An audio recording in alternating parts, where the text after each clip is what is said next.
Hello good morning students, कैसे हैं? बढ़िया। आज हम इस जो चैप्टर है सेकंड चैप्टर, इसके क्वेश्चन नंबर 6 से आगे वाले न्यूमेरिकल सॉल्व करेंगे। पिछले वीडियो में हमने फर्स्ट से लेकर 5 तक सॉल्व किए थे और आई होप आपको समझ में आया होंगे बढ़िया से। और अब हम देखेंगे क्वेश्चन नंबर 6 से।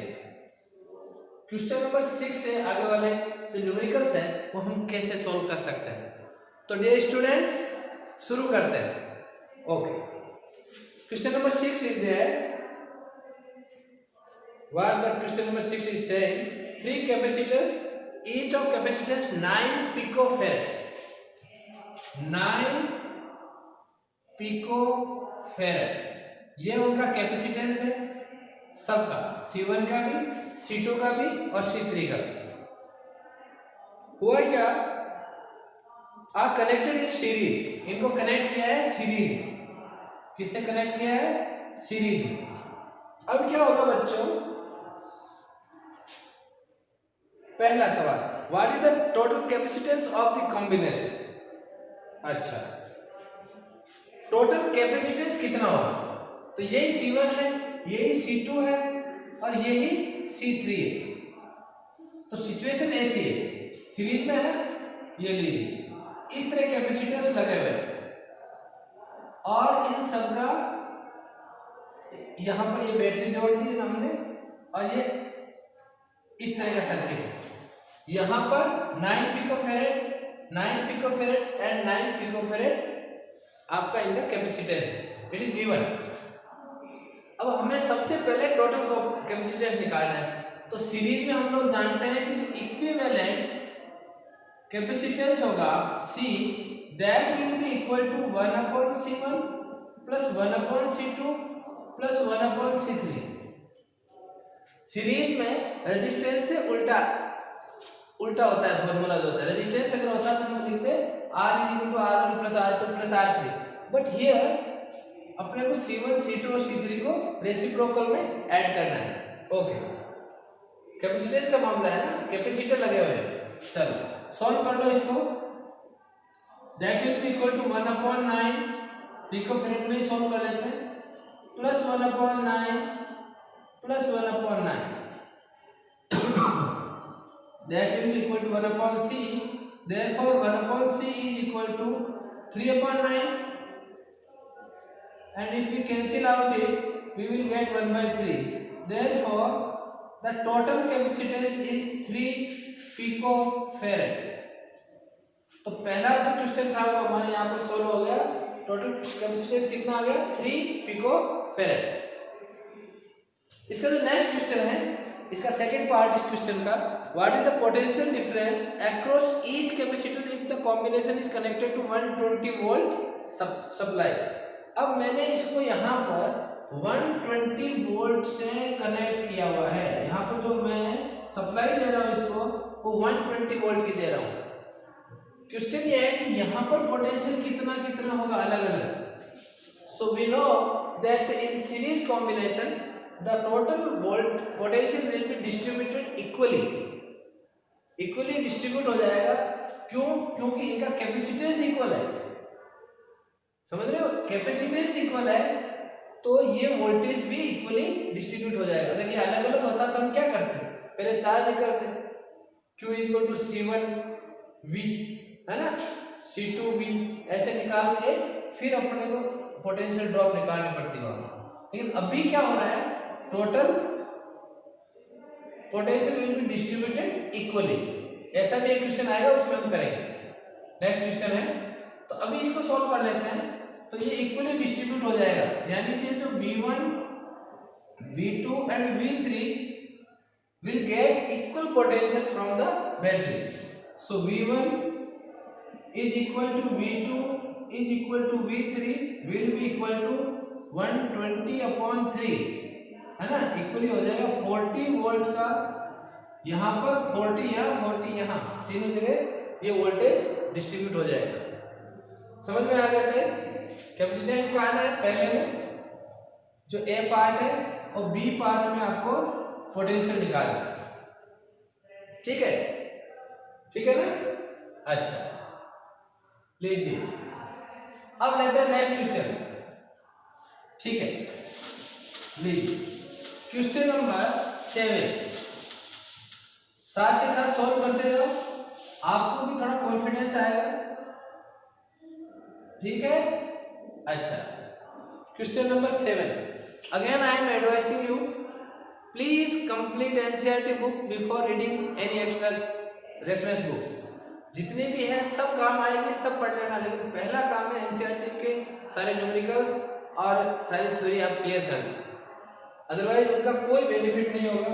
लास्ट में जाकर पढ़ा बहुत था लेकिन आउटपुट नहीं आया, ये सिचुएशन आ सकती है। Question number 7 is there, 3 capacitors of capacitor 2 picofarad, 3 picofarad and 4 picofarad are connected in parallel. अब की बार जो सिचुएशन है वो पैरेलल वाली है, इस तरह की। ठीक है, ये लीजिए, ये पहला, दूसरा और तीसरा।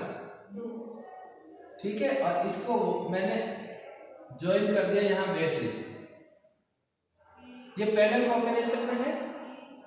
और इनका जो कैपेसिटेंस है ये C1 मान लीजिए, ये C2, ये C3 का है, तो C1 is equal to 2 picofarad, C2 is equal to given 3 picofarad and C3 is given 4 picofarad. Now we come to question number 1a. What is the total capacitance of the combination? What is the total capacitance? Okay, हमें सबका capacitance निकालना है। ठीक है, तो total ये तो बिल्कुल सिंपल हो गया, पैरेलल में है, तो इन पैरेलल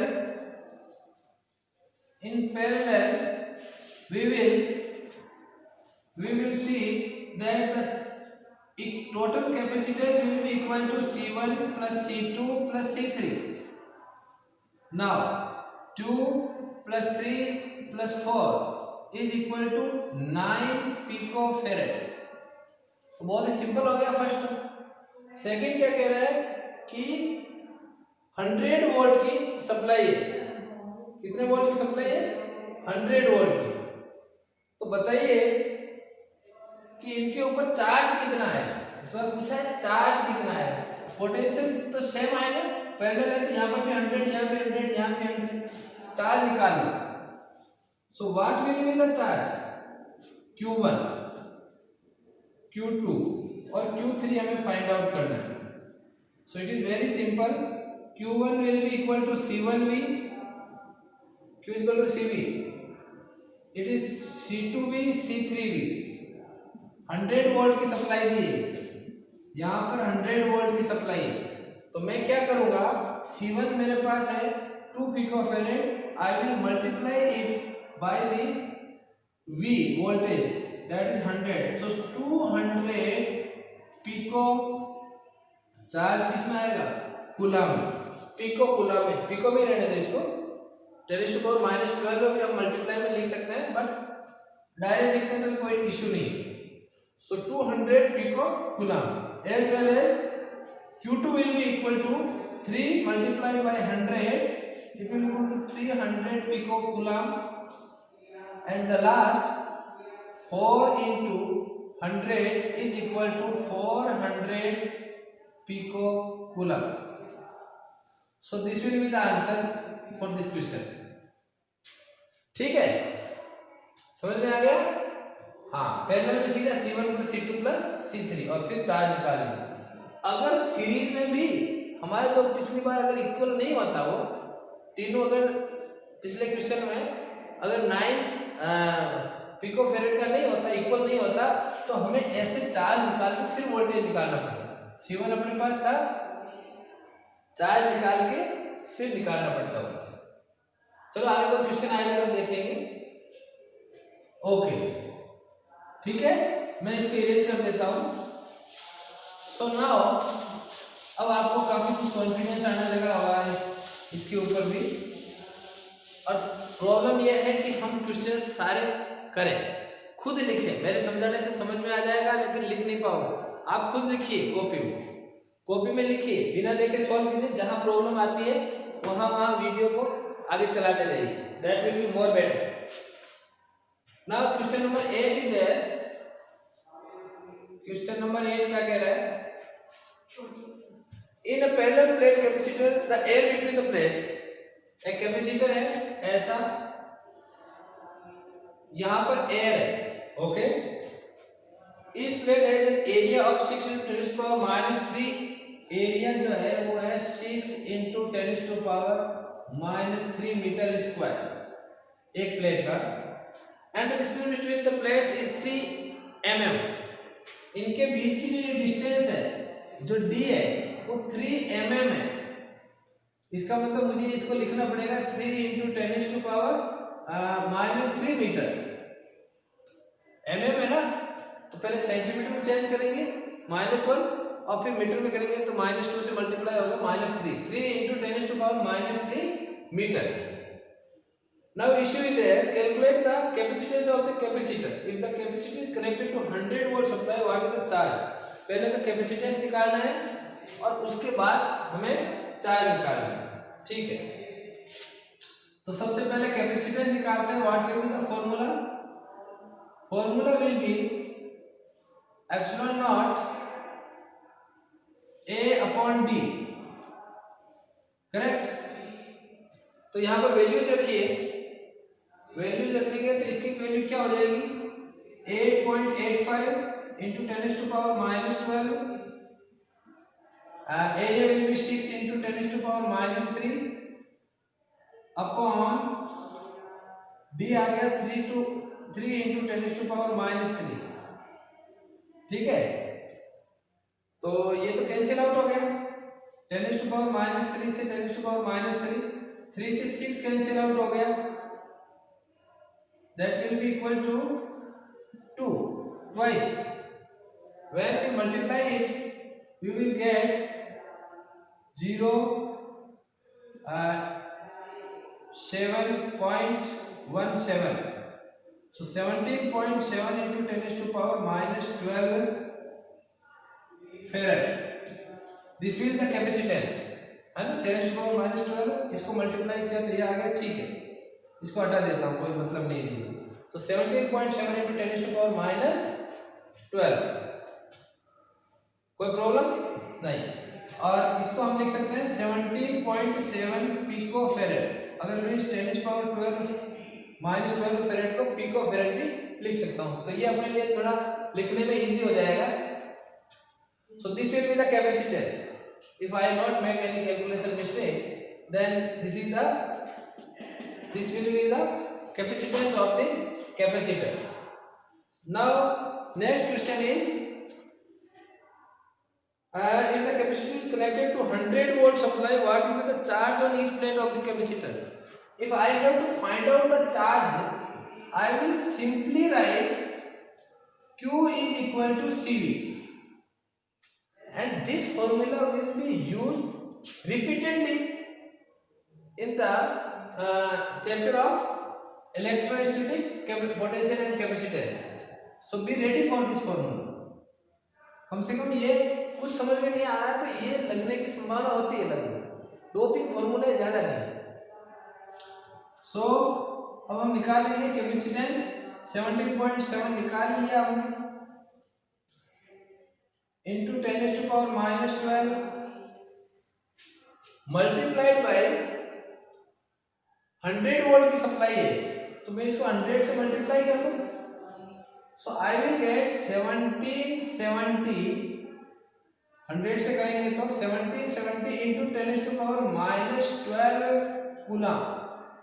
इसको मैं लिख सकता हूं 1770 पिको कूलम। ये भी करेक्ट है, ये भी करेक्ट है, both answers are correct. Hence we will get the answer. I think clear, मेरे हिसाब से ये क्लियर हो गया यहाँ। चलिए नेक्स्ट क्वेश्चन में चलते हैं। क्वेश्चन नंबर 9 में बढ़िया से समझ में आ रहा होगा। जहां पर भी प्रॉब्लम आ रही है you state your right in the comment box, है ना। इससे बहुत बढ़िया से सोल्व हो जाएगा। क्वेश्चन नंबर 9, ये थोड़ा कंसेप्ट बेस्ड है। Explain what would happen if in the capacitor given in the exercise 2. मतलब question number 8, a 3 mm thick mica sheet of dielectric constant 6 are inserted between the plates। बहुत बढ़िया। क्या किया है कि ये कैपेसिटर था, इसके यहाँ पर एयर थी, यहाँ पर जो एयर थी उसको इन्हें फिल कर दिया। किससे फिल किया है? माइका भर दिया यहाँ पर, है ना, माइका यहाँ पर भर दिया। और उसका जो के है, जो डाई इलेक्ट्रिक कांस्टेंट है वो 6 है। माइका का डाई इलेक्ट्रिक कांस्टेंट कितना है? 6 है। इन दिस सिचुएशन क्या होगा? और क्या किया है? और कुछ नहीं किया। चलो फर्स्ट है व्हाइल क्या फाइंड आउट करना है? यस अच्छा, क्या होगा? When the voltage supply remain connected, 100 volt की सप्लाई कनेक्टेड है अभी यहाँ पर। चलो ऊपर की तरफ बैटरी जोड़ देता हूं मैं। ये 100 वोल्ट की यहाँ पर लगा हुआ है। चलो ठीक है। अब बात आती है कि इससे चार्ज पे और उस पे कैपेसिटेंस पे क्या इफेक्ट पड़ेगा, ये हमें देखना। दो चीज हमने निकाली थी, एक तो C और एक Q। So what effect we will observe? पहला इफेक्ट अपन C पे देखते हैं। जब हमने इसके अंदर माइका भर दिया, एक डाई इलेक्ट्रिक मटेरियल भर दिया, तो फॉर्मूला विल बी के epsilon not a upon D. Right और रॉन्ग? करेक्ट। अब देखो, इसकी वैल्यू हमें पता है, ये हम ऑलरेडी फाइंड आउट कर चुके हैं, प्रीवियस क्वेश्चन कर चुके हैं ना। तो क्या होगा बच्चों, के की जगह तो मुझे 6 लिखना है, और ये हो गया C नॉट। जब एयर थी, जब बीच में एयर थी तब कितना हुआ? 6 टाइम्स हो जाएगा कैपेसिटेंस। तो इसको निकाला आपने, इसको डायरेक्ट वैल्यू रख दो यहाँ पर 17.7 पिको फेरेड। अभी भी हमने पिछले क्वेश्चन में निकाली। So we will get multiply 6 7 42, 6 7 42, 4 again 42 and 4 6, 4 6 plus 4 10. So 106.2 picofarad. This will be the answer for the capacitance. Capacitance कितना आ जाएगा? 106.2 picofarad. चार्ज के ऊपर क्या इफेक्ट पड़ेगा? चार्ज के ऊपर क्या इफेक्ट पड़ेगा? चार्ज तो सिंपली वही Cv। तो C is there 106.2 picofarad multiplied by V 100 volt. तो हमें क्या मिलेगा? चार्ज मल्टीप्लाई करते इसको 10620। ठीक है, चार्ज है ना, पिको कूलम। ये लो जी, ये आंसर आ गया आपका। किसके लिए? चार्ज के लिए। अपने जो क्वेश्चन थे, दो कंडीशन दी हुई है इसमें। पहला है while the voltage supply remain connected. ठीक है, वोल्टेज सप्लाई अगर जैसे कनेक्टेड जैसे पहले थी वैसे ही रहे तो ठीक है, हम चार्ज जैसे निकाल लेंगे और कैपेसिटेंस जैसे निकाल लेंगे, कोई इश्यू नहीं। ये ए का आंसर हो गया आपका। इसका जो पार्ट है इसका आंसर हो गया। What will happen for charge B after the supply was disconnected? अगर ये है माइका जो भरी जा रही है इसके अंदर, ये इसको डिस्कनेक्ट करने के बाद भरे, यानी यहां से हटा दे, बैटरी बंद कर दे, उसके बाद माइका भरे, तो कैपेसिटेंस तो ठीक है, इंक्रीज हो जाएगा। सी तो कितना आ जाएगा? 106.2 पिकोफैराड। ठीक है, बट चार्ज में क्या चार्ज आएगा? Without voltage there will not be charge. तो पहले से ऑलरेडी चार्ज जितना है उतना ही आएगा, बैटरी से हमने कनेक्ट ही नहीं किया। सो चार्ज will remain same उतना ही रहेगा जितना पहले था। तो पहले चार्ज कितना था? जब हमने इसको काम में लिया था, पिछला क्वेश्चन किया था, तो उसमें कितना चार्ज आया था? कितना आया था, कुछ याद है किसी को? 770 ये आया था ना, 770 पिको कूलम। तो अभी भी इतना ही रहे, उसमें कोई चेंज नहीं होगा, है ना भाई। आपने बैटरी हटाने के बाद अगर उसमें माइका फिल की है तो चार्ज कहाँ से आएगा? माइका से तो आएगा ना, ये तो dielectric material. So the charge will remain same as before, उससे कोई फर्क नहीं पड़ेगा, कैपेसिटेंस में जो डिफरेंस आएगा वो तो आएगा। सो this will be the answer of question number 9। लिखना रह गया, ओके ठीक है। अब लेते हैं नेक्स्ट क्वेश्चन। अच्छा, now we will take question number 10। Question number 10 क्या कहता है, सबसे पहले हम उसको रीड करते हैं। क्वेश्चन नंबर 10 की क्या कहानी है? A 12 picofarad capacitor is connected to a 50 volt battery. How much electrostatic energy is stored in the capacitor? Simple सी बात है, हम बैटरी से कनेक्ट करेंगे तो उसमें एनर्जी स्टोर होगी, कितनी होगी? C is given here 12 picofarad and V is given 50 volt. 50 volt की सप्लाई से उसको कनेक्ट किया है। सो what will be the energy? Energy will be simply half CV square, half CV square. तो यहां कितना आ जाएगा? हाफ C कितना है? 12 into 10⁻⁻12 फेरेड multiplied by V square 50 into 50।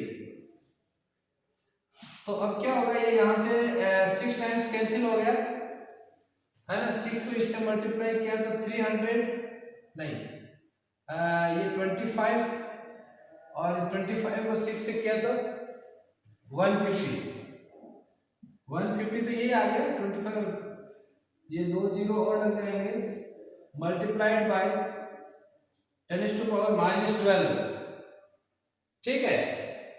अब अगर मैं इसको साइंटिफिक नोटेशन में लिखूं तो पॉइंट मुझे यहां लगाना पड़ेगा, तो 1 2 3 4 कम हो गए, तो 10⁻⁸ जूल। 1.5 इंटू 10⁻⁸ जूल, ये इतनी एनर्जी उसके अंदर स्टोर हो जाएगी। ठीक है, थोड़ा कैलकुलेशन का ध्यान रखना है कि हम जैसे कई बच्चे क्या करते हैं, इस 2 जीरो को यहाँ कम कर दिया, फिर मल्टीप्लाई किया, फिर किया, तो इसमें क्या होता है कि कहीं ना कहीं मिस्टेक हो जाती है। कम से कम काम करो, पहले आप नंबर्स को कर लो, सिंपली पुट करो अपने जीरो जितने भी है, फिर यहाँ से जब साइंटिफिक नोटेशन में हम लिखते हैं तो लास्ट में यहाँ से काउंट करके उतने कम करो, तो उससे मिस्टेक की जो पॉसिबिलिटी है वो कम हो जाएगी। ओके, तो ये तो डायरेक्ट क्वेश्चन है, इसमें तो कुछ ज्यादा इसने कंसेप्ट बेस पे दिया नहीं है। अब लेते हैं next question, question number 11। Question number 11 क्या कहता है, इसको देख लेते हैं बढ़िया से। Question number 11 is there, a 600 picofarad capacitor is charged by a 200 volt supply। जो C दिया हुआ है that will be equal to 600 picofarad और V यहां पर मिला है हमें 200 वोल्ट। ठीक है, it is then disconnected from the supply and is connected to another uncharged capacitor, uncharged, और उसकी भी जो है वो 600 है, तो मैं इसको C1 और V1 लिख देता हूं। C2 is given again 600 picofarad और अनचार्ज है, यानी वहां पर किसी प्रकार का चार्ज नहीं है। ठीक है, तो C तो होगा, इसका मतलब V2 जो है वो भी 0 है। कैसे पता चला कि V2 0 है? अरे अनचार्ज है ना, क्यों, क्या होता है CV और वहां पर V नहीं है, कैपेसिटेंस के बिना तो कैपेसिटी नहीं होगा, जब V नहीं है तो चार्ज भी नहीं होगा, है ना। तो अनचार्ज का मतलब वहां पर वोल्टेज नहीं है, तो V2 क्या हो गया? 0 हो गया, वो कहीं से चार्ज होके नहीं आया। अच्छा, so V2 is equal to 0। Now how much electrostatic energy is lost in this process? कितनी एनर्जी लॉस होगी? तो सबसे पहले हम निकाल लेते हैं कि इनिशियल एनर्जी कितनी है, U इनिशियल कितनी है। तो इसमें तो कोई एनर्जी नहीं है, अनचार्ज है, तो CV स्क्वायर V नहीं है, खत्म बात।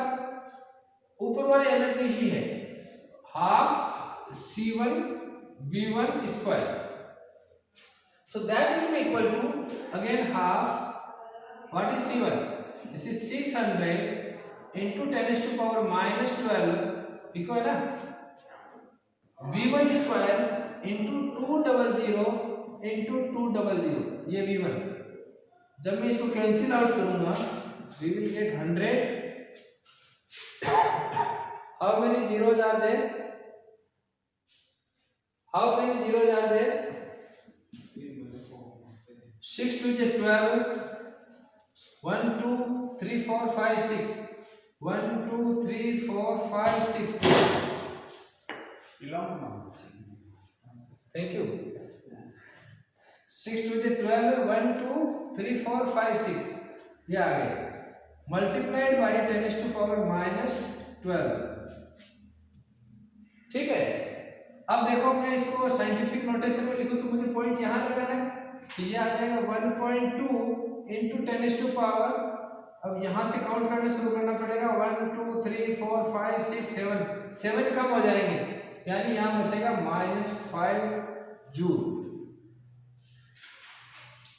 ठीक है। यहाँ कितना बचेगा 1.2 इंटू 10 टू पावर -5 जूल, ठीक है। अब बच्चों हम आते हैं,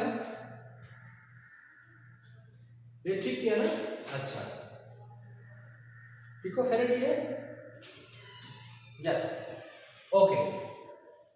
अब हम आते हैं यू फाइनल पे, तो यू फाइनल पे आने के लिए हम इन दोनों की एनर्जी को ऐड करेंगे, बट हमें ये नहीं पता कि उसका, अब जैसे इसको कनेक्ट कर दिया तो होगा क्या, यहाँ पर जितना भी पोटेंशियल है, जितने भी चार्ज है वो शेयर हो जाएंगे, charge sharing will take place, so I should write here when two capacitors are connected, charge sharing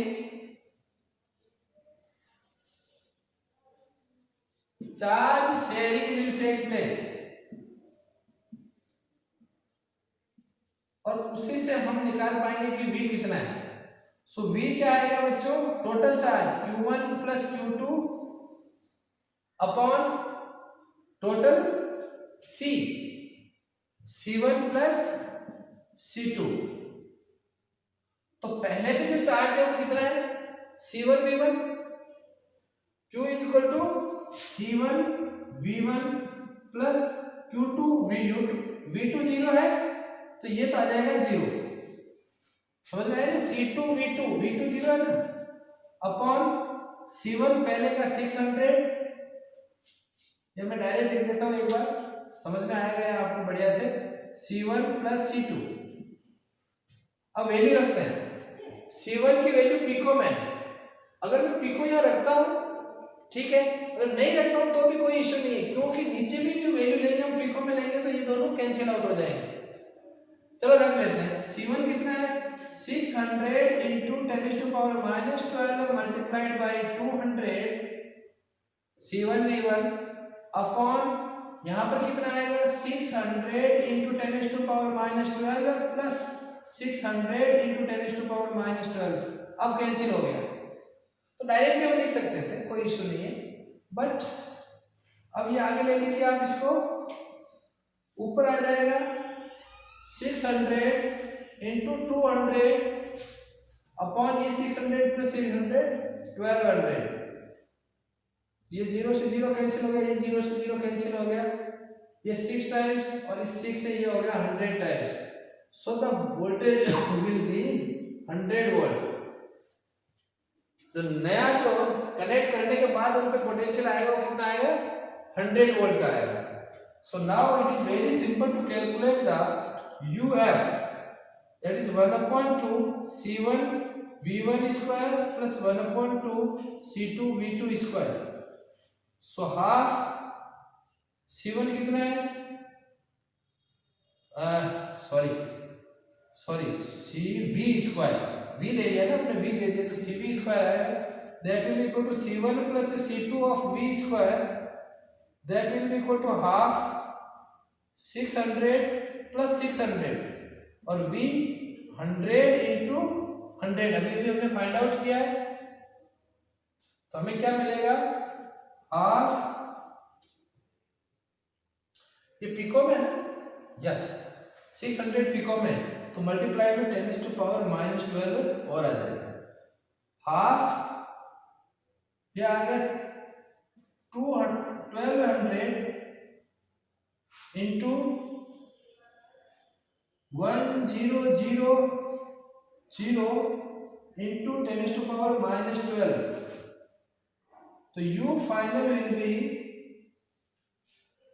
इसको कैंसिल आउट किया मैंने, 600, कितने जीरो आ गए, 1 2 3 4 5 6 टाइम्स कम हो गया, तो 6 इंटू 10 टू पावर -6। अब हमें ऐसा बनाना है, ऐसा बनाना है, एक और देना है इसमें, यहां से किया आ जाएगा 60 माइनस में देंगे नहीं, 60 नहीं 0.6 माइनस है तो नीचे ले जाएंगे, एक माइनस वन की पावर को नीचे ले जाएंगे, तो 0.6 into 10 to power -5 joule. Clear है कि लॉस हुआ है, U initial is less than U final, इसका मतलब एनर्जी जो है वो लॉस हुई है, और ये टोटल एनर्जी कितनी लॉस हुई है, then U will be equal to UF UI minus UF, तो हमें मिलेगी बच्चों 1.2 into 10 to power -5 minus 0.6 into 10 to power -5 joule. So the answer will be, थोड़ा बोल्ड जगह हो गया है, आंसर विल बी, इसमें से इसको माइनस कर देंगे तो हमें क्या मिलेगा answer, 0.6 into 10 to power -5 joule, इतना लॉस हो गया, इतना लॉस हो गया एनर्जी में। तो in this way we can solve the numericals. मैं सारे जितने भी चैप्टर्स हैं उन सबके न्यूमेरिकल्स को टच करूंगा। मेरी रिक्वेस्ट है कि आप सारे वीडियोस देखें, सारी क्लासेस देखें, जिससे क्या हो कि आपको इसके अंदर सारे न्यूमेरिकल के अगर एक बार आपको पकड़ आ गई तो उसके बाद बोर्ड एग्जाम हो, चाहे आपके कॉम्पिटिटिव एग्जाम्स हो, नीट जेईई हो, कहीं पे भी आपको कोई नहीं रोक सकता। This is the basic of numericals. हम न्यूमेरिकल्स में कहाँ गलतियां करते हैं, वो आपकी मिस्टेक्स कम हो जाएंगी अगर आप इस तरह न्यूमेरिकल्स को सॉल्व करेंगे। Okay, thank you very much.